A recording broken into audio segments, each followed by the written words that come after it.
আজিজুল হক রহমতুল্লাহি আলাইহি, লক্ষ্য করুন তাসাউফের ময়দানে আল্লামা শামসুল হক ফরিদপুরি রহমতুল্লাহি আলাইহি, আল্লামা আশরাফ আলী থানভী রহমতুল্লাহি আলাইহি, যারা তার বাস্তব দৃষ্টান্ত।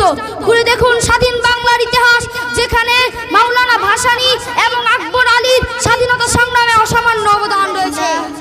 والصلاة والسلام على رسوله الكريم أما بعد فأعوذ بالله من الشيطان الرجيم بسم الله الرحمن الرحيم إنما يخشى الله من عباده العلماء إن الله عزيز غفور وقال رسول الله صلى الله عليه وسلم العلماء ورثة الأنبياء। মাদ্রাসাতুল কোরআন আল ইসলামিয়া ঢাকা কর্তৃক আয়োজিত বক্তৃতা সেমিনারের সম্মানিত সভাপতি ও বিজ্ঞ বিচারক মণ্ডলী এবং আমার সামনে উপবিষ্ট রয়েছেন সবুজ বাংলার প্রত্যন্ত অঞ্চল থেকে আগত এক ঝাঁক তলিবুল ইলম ছাত্র কাফেলা, সকলকে আমি আমার অন্তঃস্থল থেকে জানাই আন্তরিক শুভেচ্ছা ও অভিনন্দন।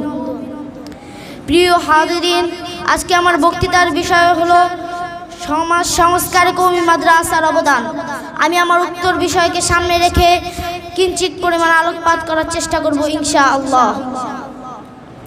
প্রিয় উপস্থিতি, একটি সভ্য ও শান্তিময় সমাজ গড়তে হলে সর্বপ্রথম প্রয়োজন হলো একটি আদর্শ শিক্ষা, যা তাদেরকে দেখাবে অন্ধকার থেকে আলোর পথ, ধ্বংসের অতল গহ্বর থেকে তুলে আনবে সফলতার রাজপথে।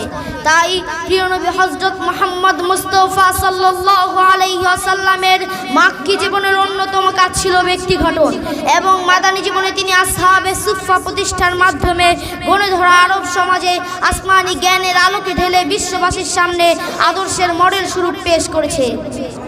তার ওই মাধ্যমে সূচনা হয় মান আলাইহি আসহাবের বাস্তব চিত্র কওমি মাদ্রাসা। মুহতারাম হাজিরিন, এরপর কওমি মাদ্রাসার নিয়মতান্ত্রিক প্রতিষ্ঠা গড়ে ওঠে উমাইয়া শাসন আমলে। 1857 সালে যখন ইংরেজ খেদা আন্দোলন সিপাহী বিপ্লব ব্যর্থতার ফলে ভারতবর্ষের শাসন ক্ষমতা চলে গেল ইংরেজদের হাতে, মুসলিমদের উপর নেমে আসলো কঠোর জুলুম অত্যাচার, নির্যাতন নিপীড়নের স্টিমুলার। ওই সময় প্রিয় নবী হযরত মুহাম্মদ মুস্তাফা সাল্লাল্লাহু আলাইহি ওয়াসাল্লামের ইলহামি নির্দেশে আল্লামা কাসেম নানুতুবি রহমাতুল্লাহি আলাইহি ভারতের শাহনামপুর জেলায় সাত্তা মসজিদের প্রাঙ্গণে একটি ডালিম গাছের নিচে বিশ্বের কওমি মাদ্রাসার প্রাণকেন্দ্র দারুল উলুম দেওবন্দের ভিত্তি স্থাপন করে।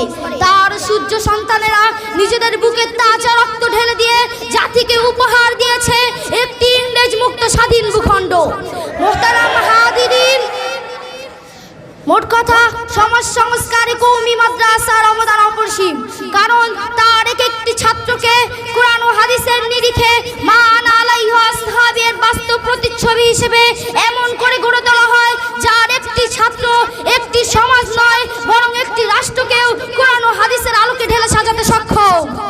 প্রিয় উপস্থিতি, চেয়ে দেখুন দর্শের ময়দানে আল্লামা আজিজুল হক রহমতুল্লাহি আলাইহি, লক্ষ্য করুন তাসাউফের ময়দানে আল্লামা শামসুল হক ফরিদপুরি রহমতুল্লাহি আলাইহি, আল্লামা আশরাফ আলী থানভী রহমতুল্লাহি আলাইহি, যারা তার বাস্তব দৃষ্টান্ত। ঘুরে দেখুন স্বাধীন বাংলার ইতিহাস, যেখানে মাওলানা ভাসানী এবং আকবর আলীর স্বাধীনতা সংগ্রামে অসামান্য অবদান রয়েছে।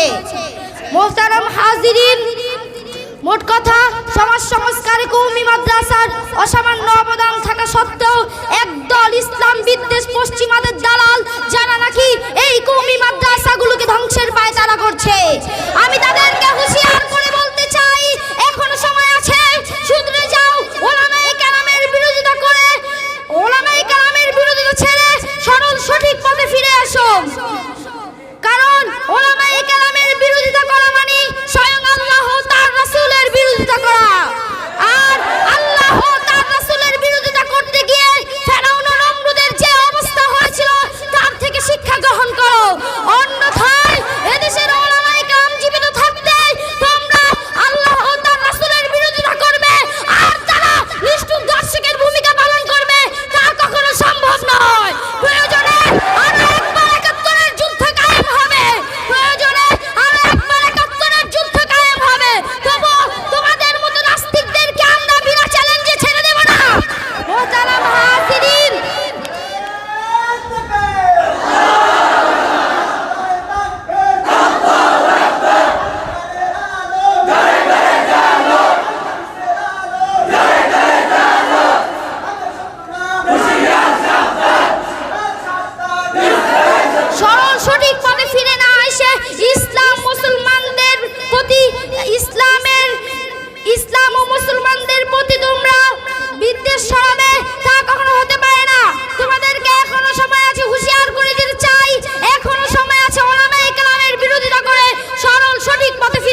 আসসালামু আলাইকুম ওয়া রাহমাতুল্লাহি ওয়া حامل القرآن يا حامل القرآن